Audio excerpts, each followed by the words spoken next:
السلام عليكم ورحمة الله وبركاته. صباح الخير، صباح النجاح. طبعا اليوم مفاجأة لا إله إلا الله، كلها مفاجآت. هارون الرشيد برضه مفاجأة. أهلا. هارون أنت ماليزيا ها؟ تعال تركيا. طبعا مفاجأة اليوم سعيدة في الأجواء الجميلة هذه وفي الأجواء الإيجابية والوجوه الطيبة الجميلة. طبعا الدكتور صديق الباري كثير من الأخوة الأحبة، قسم الباري صديق قسم.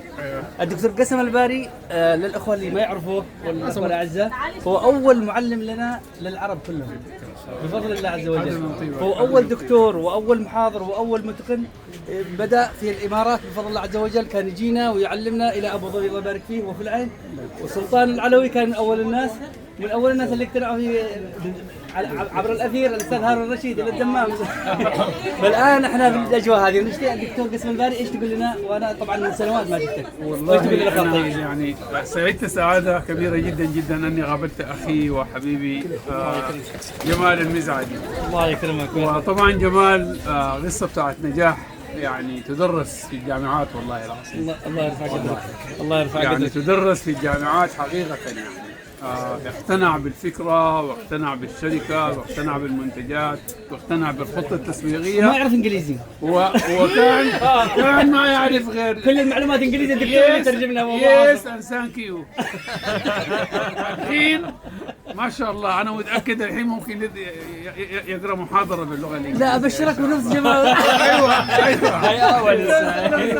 نفس هارون انجليزي ولكن يعني قصة بتاعت نجاح. وطبعا من اوائل الناس اللي انجزوا الحمد لله السفير التاجي.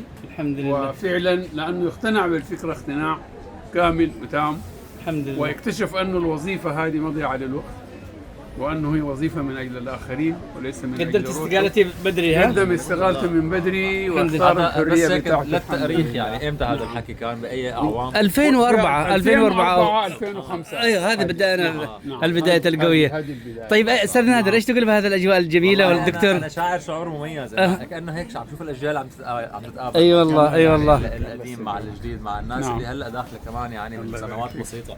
احنا دخلنا الحمد لله ومستمتعين في الاجواء الجميله هذه. ها والله مستمتعين جدا استاذ. والمميز في نقطه هي بدي احكي عنها. من المميز احنا بالعاده المؤتمرات العاديه ممكن يكون معنا اعضاء جدد كذا، اما المميز انه كل الموجودين اليوم اصحاب انجاز. استاذ هارون استاذ سوري ها. طيب ابشرك كبير جديد. سبحان الله.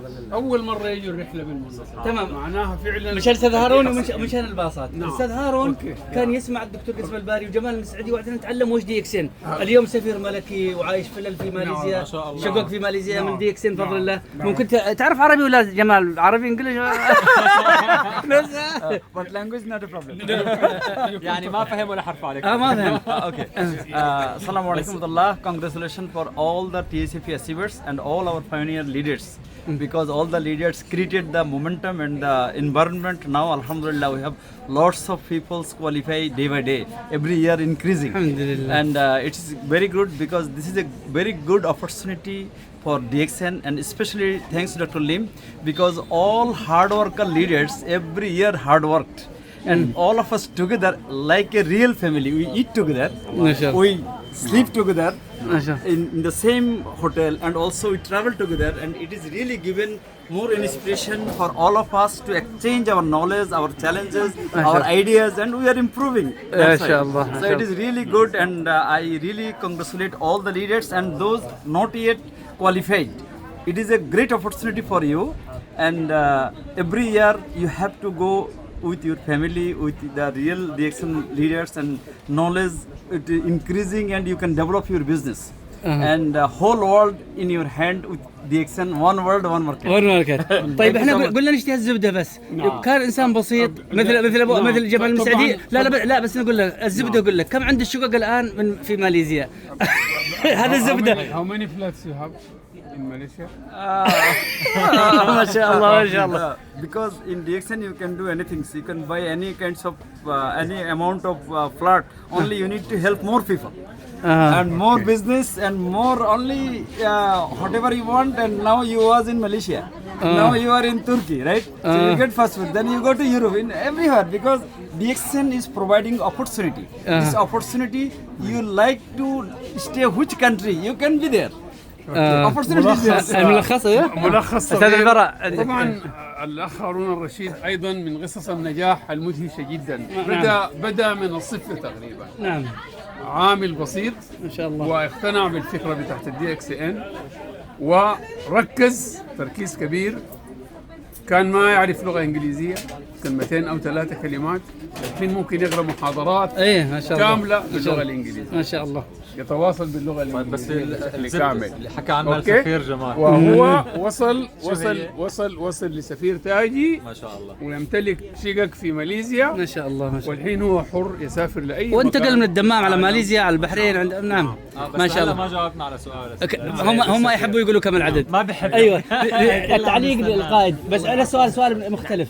الاستاذ البراء، الان انت من القاده الكبار اللي يصنعوا قاده في العراق، ايش شعورك اليوم وانت مش عارف مين اسس دي اكس ان؟ مين زرع دي اكس ان؟ الدكتور قاسم الباني، وتفاجئ انت تسلم عليه وانت عارف مين هذا. كيف تمشي الفكره؟ كيف واحد يزرع الخير؟ كيف يزرع والخير قادم؟ والله انا اشكرك اصلا عرفتني على الاستاذ الله يحفظه. الله يحفظك. تمام.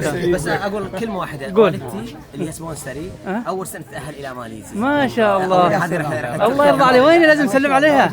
لازم نعمل مقابله معه. قالت كلمه جميله. قالت فعلا اثبتت لي انه دي اكس العالم اخر. ما شاء الله. فعلا هو عالم اخر. ما شاء الله. يعني هي كانت توقفت على العمل فقط، الخطوات يعمل بهذه البذره هي تتاهل. ما شاء الله. ما شاء الله. بهذه البذره وشافت هذا العالم فهي ثبتت رجعت شافت هاي الاجواء ما شاء الله. ما شاء الله. ما شاء الله. ما شاء الله. تعمل اكثر. ما شاء الله. الله يحفظك ويحفظ امك واحدة ويحفظكم من كلكم. الميزات ايضا في الدي اكس ان يا جماعه هذا الوفاء الانساني الجميل، يعني الله إنه يكرمك الناس ويحفظك. يتذكروا بعض، الله نعم ومين ساهم، مين صحيح. علم، مين اجتهد ونجح واعطى نموذج الله يكرمكم. للآخرين. هذا الجمال بتاع الدي اكس ان. الحمد لله الحمد يعني لله. أنت الله يبارك تحس انك فيكم. فعلا انت فرد كيف أسرة ننسى وانتم عالميه والله. الخطوط كانت تجي من العين. سبحان الله. الله جعل من العين القاده. الدكتور أيوة. قاسم الباري، أيوة. محمد فاطمي قاني، احمد المسعدي. كانت كلها باللغه الانجليزيه. إيه. العرب يقول لك يا اخي دي بتاعت فلبينيين مين الابلاين تبعه؟ محمد فاطمي قاني، يا احمد المسعدي، احمد المسعدي نعم. المهندس احمد المسعدي، واحمد المسعدي محمد فاطمي قاني. من المؤسسين انتم اثنين معه. ايوه هو الدكتور قاسم الباري. أنا دخلت في 2003 شهر 12 صراحة. أنا بديت الترجمة. الباص طبيب طبعا. تمام. طبيب. يقولوا الباص يمشي علينا. طيب عندنا نعمل لقاء كامل التفاصيل كامل. ايوه بس البذرة انزرعت. بس استاذ نادر، هو الحكايه اني من زمان ما التقيت بالدكتور قاسم الباري، فانا افكر نشغل شيء مره ثانيه. حتى مره جابوا لنا كذا تعزيه لاخوه الدكتور قاسم. ايوه انا جدنا كيف حالك؟ الله يحفظك. الله يحفظكم ويبارك فيكم. الله يحفظك. اخو فاطمه القحطاني. يا رحمة الله.